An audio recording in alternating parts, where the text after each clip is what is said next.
शीघ्रता से पृथ्वी पर दंडवत नमस्कार करके सोमवारी मुनि को दिए हुए आसन पर संपूर्ण शिष्य बुद्धिमान सूर्य बैठ गए। बैठते ही सूर्य सोमवारी मुनि को नमस्कार महावत सूर्य, इस कलिकाल में मनुष्य की हरिभक्ति किस उपाय से हो, हे भगवान वह कही, क्योंकि इस कलिकाल में सब प्राणी पाप कर्म कर रहे हैं और वे नहीं हो जाएंगे। उनका कल्याण किस प्रकार से होगा। इस कलयुग मनुष्य प्राणों को धारण किए हुए थोड़ा आयु वाले निधन अपने पीड़ाओं से युक्त होंगे। प्राशः पुण्य के परिश्रम से होता है। इस कलयुग में कोई भी मनुष्य पुण्य ना करे और पुण्य नष्ट होने पर सब पाप समाप्त हो जाएंगे।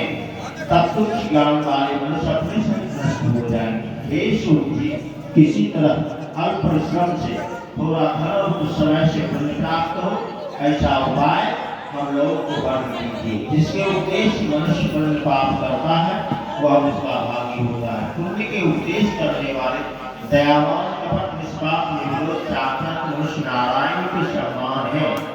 संसार में ज्ञानी होकर जो दूसरे को ज्ञान नहीं देते, इस पर ज्ञान भी परमेश्वर प्रसन्न नहीं होते। जो पुरुष पूरी ज्ञान दूसरे को संतोष देते मनुष्य रूप धारण की नारायण ही जाने। हे महातेज, कौन सा व्रत है जिससे करने से मनोवांछित फल मिलता है, वह हम लोग की सुनने की इच्छा है।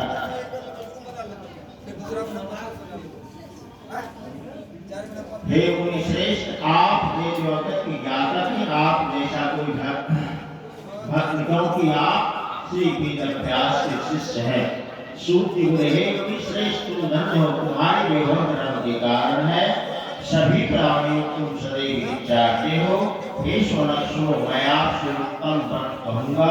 जिस पर नारद जी ने लक्ष्मीपति भगवान से पूछा था और जिस प्रकार से भगवान ने नारद जी से कहा था, इसलिए पुरानी लेवा श्री सत्यनारायण भगवान की जय।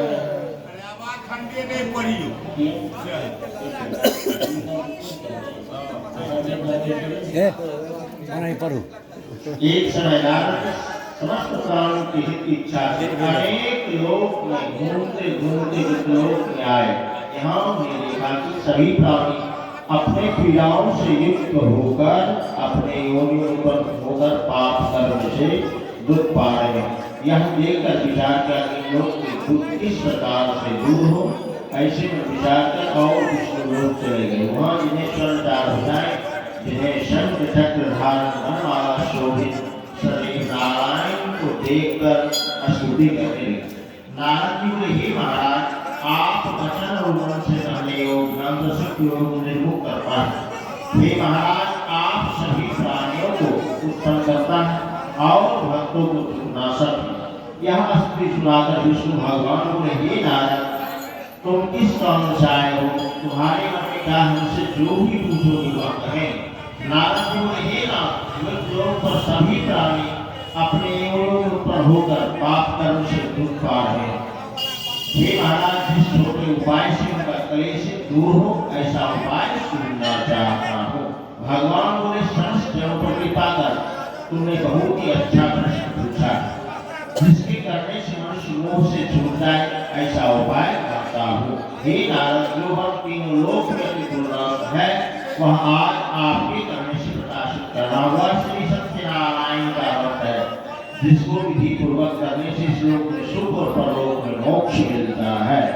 यह सुनकर नारद जी, ईश्वर का क्या फल है और तुमने किसने किया था, किस समय ईश्वर को करना चाहिए, विस्तार पूर्वक कहिए।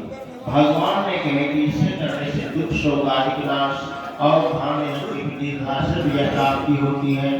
इस मनुष्य भक्ति सभायु किसी भी काल में श्री सत्यनारायण के पूजा करें, भाइयों बंधु ब्राह्मणों के साथ धर्म युक्त सावा से उत्तम नवेद भोग लगावे। केला का फल भी दूध गेहूं का चूर्ण ना हो तो चावल का चूर्ण खाना का दूध मिलावे।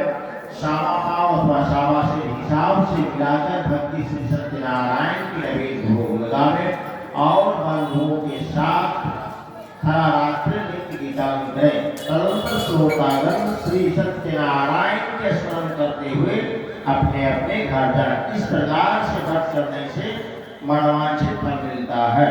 विशेषकर इस कलिकाल में इससे बढ़कर दूसरा उपाय नहीं है। हे नारद, जिसने ईश्वर को पहले किया था वह कथा सुनो। काशीपुरी में निधन साधारण गांव का ब्राह्मण सूर्याभ्यास नृत्य पर भिक्षा मांगने हेतु घूमता था। ब्राह्मण प्रेम भगवान नारायण ने दुखी ब्राह्मण को देखकर बूढ़े ब्राह्मण के रूप धारण कर अति आदर से पूछा, हे विप्र, इस साल आप पृथ्वी पर भ्रमण करते हैं, यह हमारी सुनने की इच्छा है। यदि आपकी इच्छा हो तो कहिए।